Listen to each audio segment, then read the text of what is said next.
Hi folks, Nick Shaheen here, recapping the week ending June 5th. Week ended on a sour note. Of course, jobs report came out. Although it was pretty nice, the news was badly received.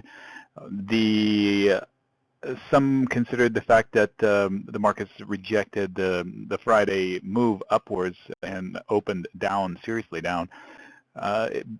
They blame it partly on the Greek not making the payment and saying, okay, they'll make a much bigger payment towards the end of the month.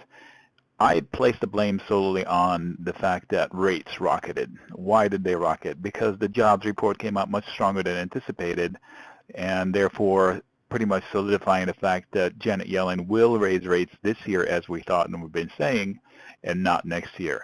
So that baked a whole bunch of people's hopium out. Like ours was baked out a while back. Today, many more joined us in believing, okay, and actually some are believing that they're putting back on the table to June, which I don't think is realistic. I support September. I think they'll do it in December. But the fact that it's going to happen this year. So what happened? Rates rocketed higher, absolutely higher, 4% or so last time I checked on the 10-year, for example. Yeah, over 4%. Bonds collapsed, another 1% red plus. And so the move is solely on, the malaise, I should say, du jour, is solely on the shoulders of expectations of higher rates. Okay, let's see the week's scorecard for the indices, and we can look at the SPY, the S&P, the NASDAQ 100, the DQs, and the small caps. Strangely, the small caps ended up the week in green. These are weekly candles. Unfortunately, for the broader indices, they've been 2 weeks red and trending down and breaking the rising wedge, at least for the S&P. The same can be said here except for the rising wedge. They've leveled off. Now, does that mean it's a disaster? No, it means that the momentum is starting to droop a little bit. Remember, it all starts with a droop. All right. Now, there is something I'd like to note is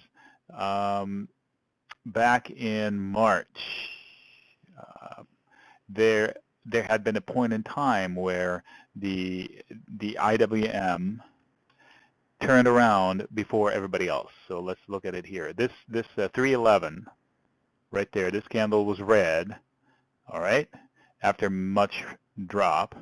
And then the IWM, which are the small caps, decided, they usually run first and fastest. They decided to, okay, we're going to run higher. So they were on 311 on the same day. They started 1 day earlier. You see what I mean? So the S&P was 1 day behind the IWM. Why do I mention that? Look at the candle today in the IWM. What? Yeah, Friday candle is the IWM, the small caps are up almost 0.8% on a day where everybody's thinking the market is going down the heck in the handbasket, in a handbasket. So I'm just saying, also same situation here, and every time we have a correction, the IWM, which are the small caps, they usually turn around first and fastest. They fell first from grace in the correction that ended in October. And they usually fall first and right here first. They recover first, so, and fastest. So keep that in mind. Much is not lost. Why do I say that? We've had a meander for, gosh, for the last, here, we'll best see it here. Look at this transition, sideways, sideways, sideways, for a long time. And it's going to continue. The same setup is for next week. The disappointment this week is the setup was so bullish, especially for the small caps, that not having broken out was disappointing. That is the disappointing fact. So same setup for next week. The bulls have a chance to redeem themselves. What do I concentrate on? So far, I told you I had 4 things on the table. I have currencies, I have the small caps, I have Apple, and the financials. I also mentioned the fact that you know, the variables, these are the variables that are most important to me. The market is inconsistent in trading the variables. Rates, of course, are in there.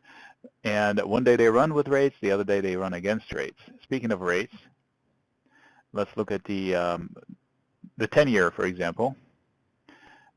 Breaks out territory for sure. Ideal target somewhere up here, but now that it's broken this, ideal target is somewhere up there. So today's move can be repeated and repeated until we get up to here. Markets will have to react negatively to that. The opposite of this are bonds. Bonds are getting the other way around. They're going the wrong way. So maybe this trade needs to unwind. How long will the markets trade it inversely? I'm not sure. Markets are not sure. Nobody knows everything. There's confusion all around, and maybe the fact that there is confusion all around, even experts are wrong and puzzled. That means we may be at an inflection point, a turnaround point of sorts. Am I foretelling doom? No. I still say with my thesis, room for upside, limited, but there is room for upside, so I short cautiously, and I go long some things sporadically. All right, as far as I'm watching these variables, again, it's on my hot plate. I've got the small caps, currencies, and Apple, especially Apple, because Monday we have the Worldwide Developers Conference, and who knows what comes out of them. If good news comes out of them, a flying car, Apple will run and take the indices with it. Apple is about 20% of this index right here, and probably about 7 or 8% of this one here. So it has potential to move markets. The setup is still bullish. The bulls have a good setup based on the options markets to take it again. This week, much money was lost here in the small caps. There was a lot of exuberance in the options market for the RUT higher end of the 12s. They fizzled and they lost money. Same with the IWM. So the battle still continues, I think, here more importantly than anything else as far as price action is concerned. What do? I pick on a few winners. I piggyback on a few winners. I pick on a few losers. Like today, what's with BABA being red most of the day when China stocks are all up? VIX is down 2-3% on a day where markets are flat. On Friday, I'm not sure people are pricing that correctly. So there are a few winners. Banks are higher, but that might be bad news for the indices because banks go higher on higher rates, and if markets don't like higher rates, then that's not good news. The small caps had strength in financials. These are traditional financials. These are the properties which pay high yields. They're down. Utilities are down because of higher interest rates. We also had a huge move in healthcare. I'm not sure why. So this is where you can see where the strength in the small caps came about. The NASDAQ, you can see it's mostly red except for spottiness. Same here. Banks. Bank of America was up over 3% at one point. That doesn't happen every day. So higher banks may need some drag on the indices just because of their weight and why they're higher, because of higher rates. If that's the case, then they might be scared of higher rates, traders. All right, so going into next week, I don't expect anything scheduled to scare anybody, but we can have, again, we have headline trading with a sprinkle of sentiment trading, creates a whole bunch of confusion, and unfortunately erases a lot of the homework. You can do homework on what's going to move fundamentally, and then you get a headline, boom, marry that with a little sentiment change, boom, your homework is done out the window. So what do?